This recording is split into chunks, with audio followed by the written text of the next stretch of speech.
Welcome to the official channel HKV NEET. जैसा कि आपको पता है, आज हम 35 साल के नीट बायोलॉजी के PYQ करने वाले हैं।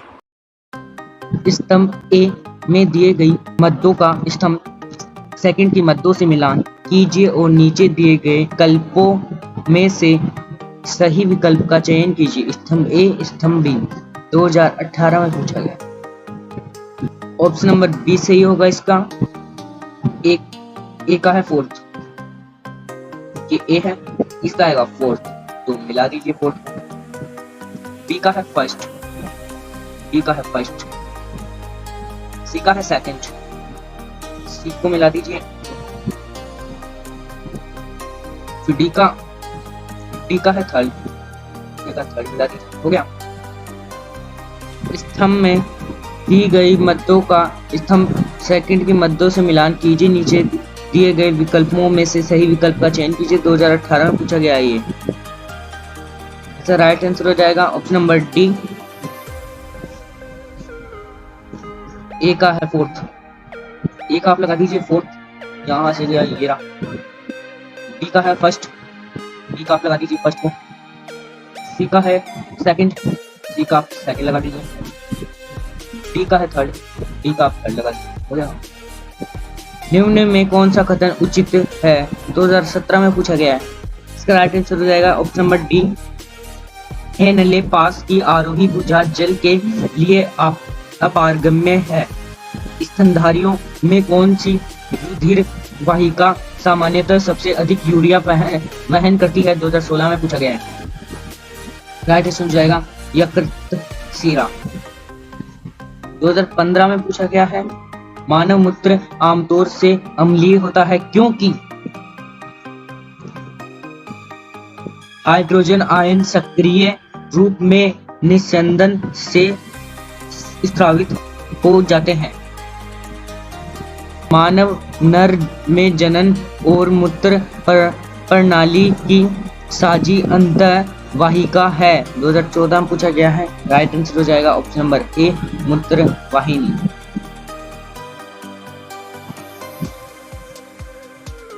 दिए गए चित्र में मनुष्य के मूत्र तंत्र का हर एक दर्शाया गया है, जिसमें उसकी 4 संरचनाओं ए से डी का नामकरण किया गया है।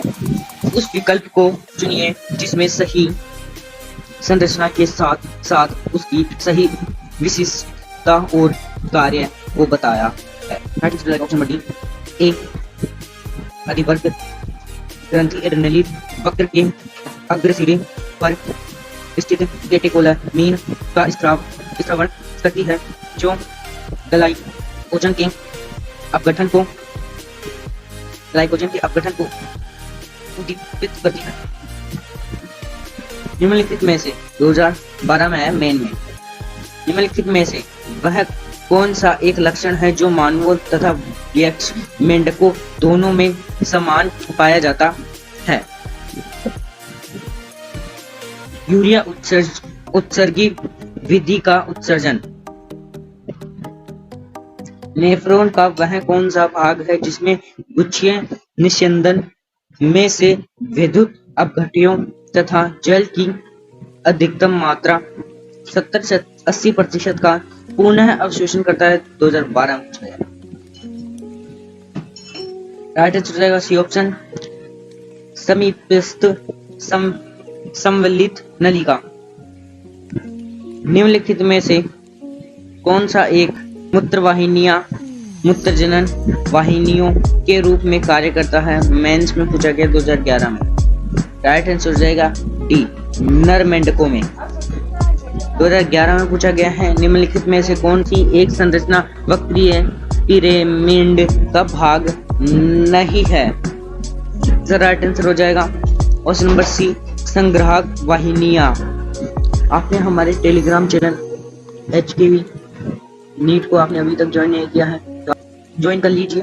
वहाँ क्लास की नोटिफिकेशन, PDF वगैरह वगैरह और भी बहुत सारी चीजें मिलती है आपको। वहाँ टेलीग्राम पर आप ज्वाइन कर सकते हो, लिंक डिस्क्रिप्शन में।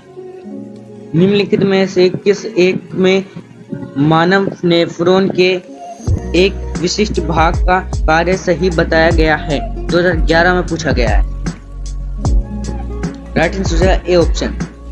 पोडोसाइट्स सूक्ष्म पास बताते हैं ताकि रक्त का निस्संदन होकर वह वोमेन कैप्सूल में की जा सके।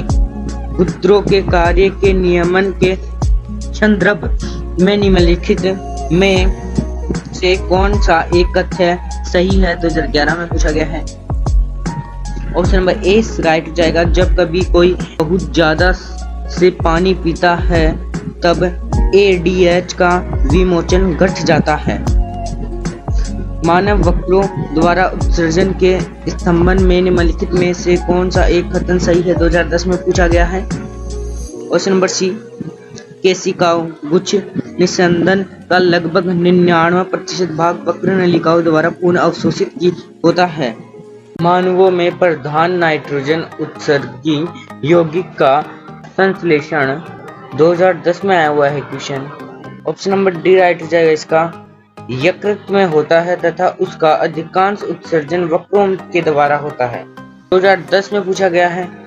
प्रतिरूपण से संबंधित निम्नलिखित 4 तथ्यों पर विचार कीजिए और इनमें से 2 सही तथ्यों को चुनिए। राइट आंसर हो जाएगा ऑप्शन नंबर डी ए वह बी सही है। ए वह बी तथ्य सही है। यद्यपि वक्र प्रतिरूपण सही भी रहा फिर भी आदाता व्यक्ति को प्रतिरक्षा निरोधकों का लंबे समय तक सेवन करना आवश्यक हो सकता है।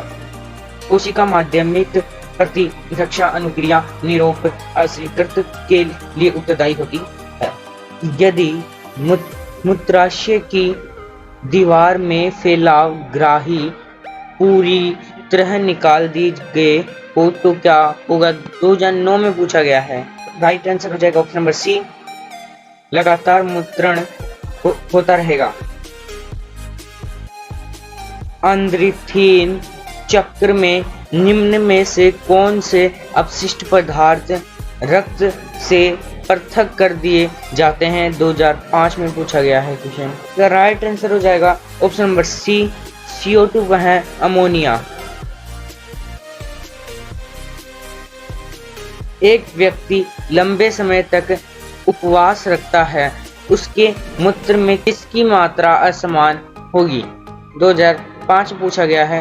इसका राइट आंसर होगा ऑप्शन नंबर डी कीटोनस की। नेक्स्ट क्वेश्चन है कुल दाव प्रवणता जो ग्लोमेरुलस से संपुट में निस्पंदन के लिए आवश्यक होती है। 2005 में पूछा गया है। इसका राइट आंसर होगा option number C 20 mmHg। Okay, आप यहाँ तक वीडियो देखे हो तो हमारे HKV नीट चैनल को आप सब्सक्राइब कर दीजिए, लाइक कर दीजिए और ज़्यादा से ज़्यादा शेयर करिए। और आप हमारे टेलीग्राम चैनल को विजिट कर सकते हैं। आपको इस चैप्टर की प्लेलिस्ट में जाना है तो राइट वाली वीडियो पर क्लिक करिए और इसका नेक्स्ट पार्ट देखना है तो लेफ्ट वाली वीडियो पर क्लिक करिए। Thank you for watching. Himanshu Kumar Verma.